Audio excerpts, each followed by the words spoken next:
Coming up, we go back into the aftermath of the Shantytown fire.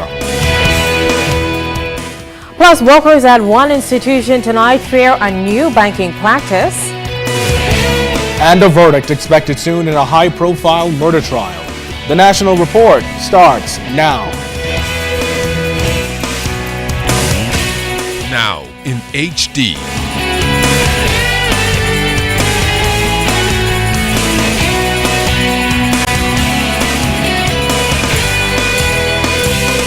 ZNS Network presents The Bahamas Tonight.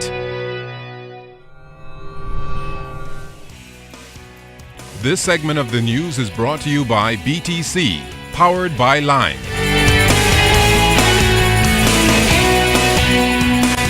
Relief teams providing aid for those families affected by that Shantytown blaze Monday night. A trail of destruction was left behind as 30 homes were destroyed and 121 residents were displaced. And as Andrew Knowles tells us tonight, the Bahamas Red Cross Society, the Salvation Army, and Great Commission Ministries are among the agencies stepping in to help. Jolene Olibryce lost everything in Monday's devastating fire. But last night, she slept at the Church of God of Prophecies Housing Center on Joe Farrington Road. I sleep last night and them hosts say we have to go sleep. That's why I sleep last night, me and my baby. I have a baby in my hand and I pick up. I don't waken, I don't have nothing. So my host get a fire, I lose all my things. She's just one of 18 people who took advantage of the temporary housing accommodations. Officials say out of the estimated 400 people living in the shantytown, 121 are displaced, 36 of them under the age of 17. Social services will also be assisting those families with emergency food coupon that who have been displaced. We will be doing that starting tomorrow. Those persons that who have followed the application and been stating their needs, we'll do a needs assessment, and those persons that who qualify will be receiving some form of assistance. Social services workers were already assessing shantytowns in the country before the fire Monday night.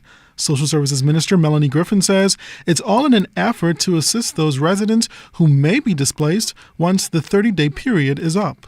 Well, each ministry has a level of responsibility, and social services, of course, responsibility would be to ensure, the humane processing efforts of those persons who are in the shantytowns.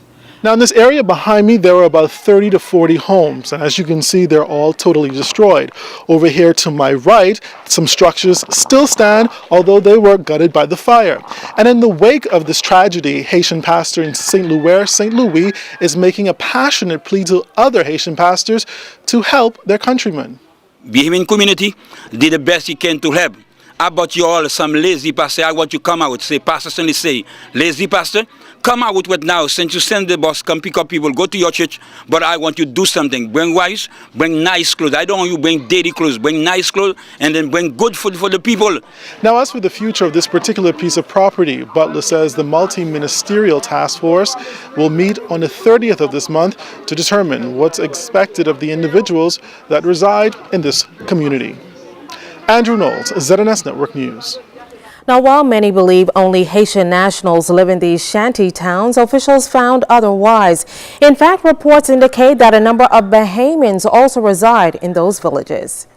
An unofficial report, a significant amount of persons that we have found so far are Bahamians who are living here, but with Haitian name. Most of them are registered voters. They have voted in the last general election.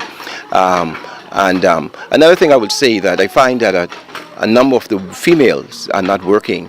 Few of the men are working. There's this, I think there's this misconception among Bahamians that they are only immigrants or migrants in there, and we can say preliminary results are showing different. Well, 7 workers at a local bank have joined the unemployment line, and some of those they've left behind are reportedly in fear of losing their jobs too. But as Janina Noel Ferguson tells us, some claim it's an ongoing process. However, bank officials say otherwise. RBC Royal Bank of Canada officials denying claims of mass terminations. This after a number of employees who wish to remain anonymous told our news team that they're unsure of their future with the bank as employees are reportedly being gradually terminated and foreigners are allegedly replacing them. Employees were reportedly called in a meeting earlier this week and informed that they have one warning and would be placed on a one-strike system, meaning that if they're late, make a mistake on transaction, or go against company policy and procedure, they will be terminated.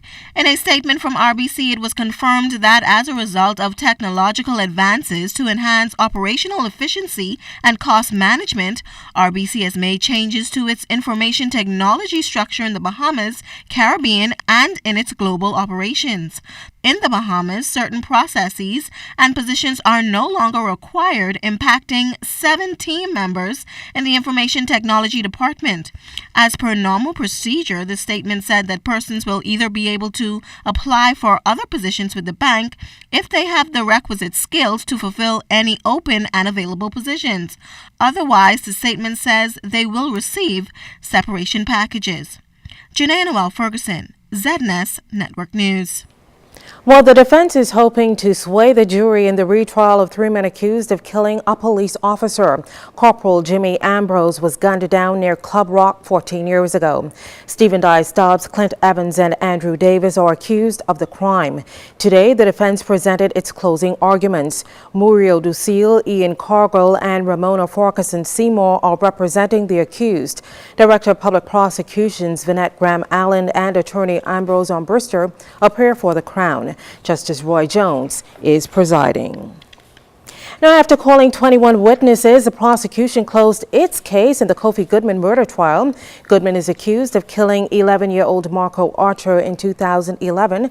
However, he maintains his innocence. During today's proceedings, jurors were excused to allow for legal discussions. Deputy Director of Public Prosecutions Garvin Gaskin, Attorney Neil Brathwaite, and Attorney Darrell Taylor represent the Crown. Jeffrey Farquharson is defending Goodman.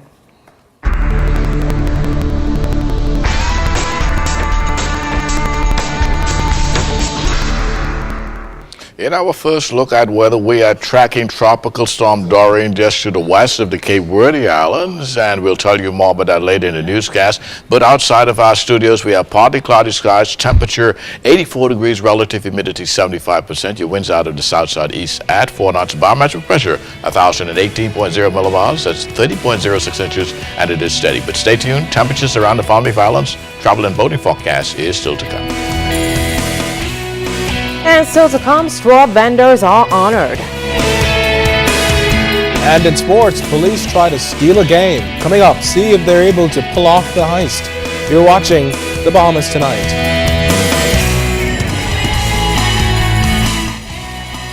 This portion of the news is brought to you by Shell Helix Ultra. Performance you can see.